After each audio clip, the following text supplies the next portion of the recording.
గంటలు పెరిగి నిండా పరిణాలు వయసు కలిసింది. అప్పుడు యాక్తి కూడా పురుషుడి కోసం భూములు ఎదిగింది. ఇలా 3 రాజ్యాలు వెతికి చూసింది. చెట్టు రెండు పురుషుడు అప్పుడు యాచతి కూడా చర్మలకు మహిళ. అప్పుడు యాచతి కూడా వీళ్ళ పాలు పరిగణిస్తుంది. ముందొచ్చి గంటాలు, అడిగంటాలు, వెనకొచ్చి గంటాలు, పోతి గంటాలు. అప్పుడు యాచతి కూడా పోతి గంటంతో పోట్లాడింది, ఆటగంటంతో ఆటలాడింది. అప్పుడు యాచతి కూడా ఆటగాలి చేతి ఎడుగుకున్నారు, పోతిగాలి చేతి పళ్ళుకున్నారు. అప్పుడు యాచతి కూడా ఊరి నేను పాటి వెనుకొచ్చి అంతరాడు 3 పరిశ్రమలు గాయించింది. 3 సాగుల మీద కూడా పట్టుకెళ్తుంది మహిళ. 3 సాగుల మీద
కలిగిపోయింది గుడ్డి కడకి తోసింది.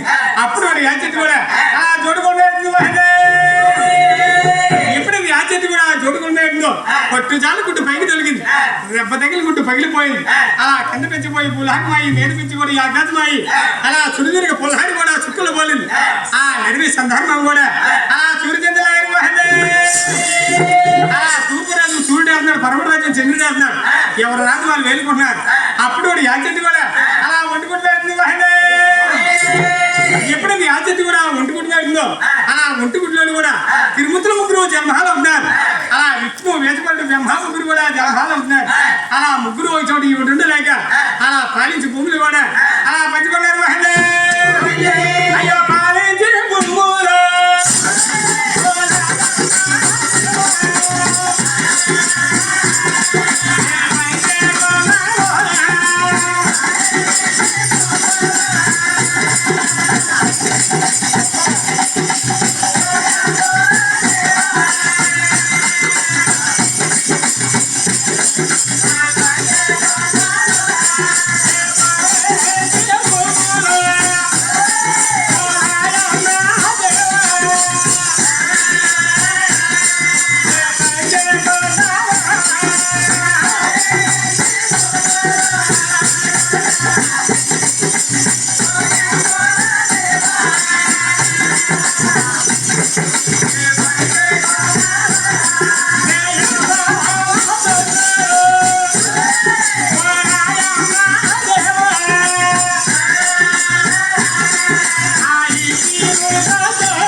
ఎవరు రాదు వాళ్ళు వెళ్ళుకుంటారు.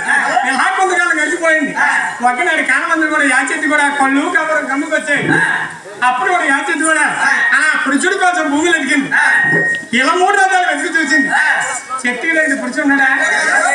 అప్పుడు కూడా యాచెత్తి కూడా అలా సర్పలాగా తెచ్చింది వాహనే నేను కూడా పెట్టింది గుడ్డునే బిడ్డ గుడ్డందరూ వచ్చారు మనములు అవుతారు మనములు అవుతారు కానీ మన్నించమంటారని అప్పుడు కూడా యాచెత్తి కూడా అలా వెంపట్లో వాహనే అయ్యా నా వెంప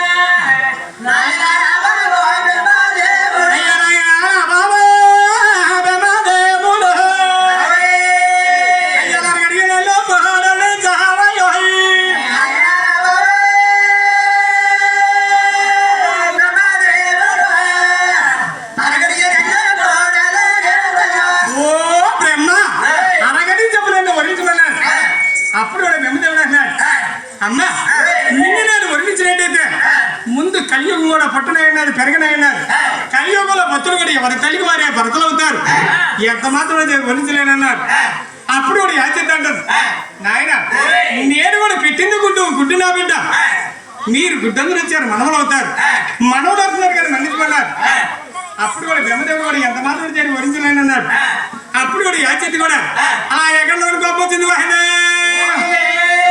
ఆ వాచెత్తి కూడా ఎగంలో కోపం వచ్చింది అలా ఎండి బిత్తంతో ఇమ్మని కొట్టింది బొగ్గుమని బ్రహ్మదేవుడు కూడా భస్మైపోయాడు అప్పుడు కూడా యాచెత్తి కూడా ఆ కవిలహత పట్టినాడు అలా బయలుదేరప్పుడు వాహనే అయ్యా కవిలహత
శంకర్ని కూడా వరగడిచే పొరించమన్నారు అప్పుడు కూడా శంకరుడు అంటున్నాడు అమ్మ నిన్ను నేను వర్ణించినట్టయితే ముందు కలియుగం కూడా పుట్టనన్నారు పెరగనన్నారు కలియుగంలో భక్తులు కూడా ఎవరి తల్లికి వారే భర్తలు అవుతారు ఎంత మాత్రం దాన్ని వర్ణించలేనన్నారు అప్పుడు కూడా ఏం చేద్దాం నాయన నేను కూడా పెట్టింది గుడ్డు నా బిడ్డ మీరు గుడ్డందరూ వచ్చారు మనవలు అవుతారు మనవలు జరిగి మన్నించమన్నారు ఎంత మాత్రం శంకరుడు కూడా వర్ణించలేనన్నారు అప్పుడు కూడా యాచెత్తి కూడా అలా శంకర్ని కూడా అలా పిడికిడి పూర్తి చేసింది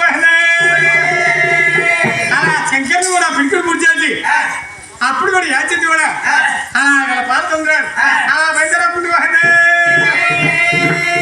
అయ్యో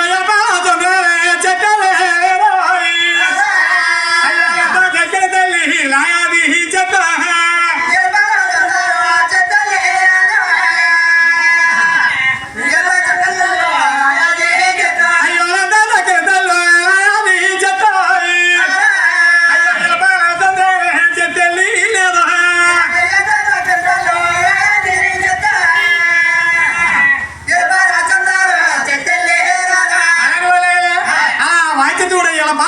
వైకుంఠపురం వెళ్ళి వైకుంఠంలో విష్ణుమూర్తిని కూడా అరగడి పొరించమన్నారు అప్పుడు కూడా విష్ణుమూర్తి కూడా సర్వలగ్నాలు ఇచ్చాడు నా ఎన్నదమ్ములు ఇద్దరు కూడా వర్ణించారంటే వాళ్ళిద్దరిని కూడా పిడికిడి పూర్తి చేసింది నేను కూడా వర్ణించానంటే నన్ను కూడా పిడికిడి పూర్తి చేస్తారు దీన్ని సత్సాటి అని అప్పుడు కూడా విష్ణుమూర్తి కూడా అలా సర్వలగ్నాలు ఇచ్చాడు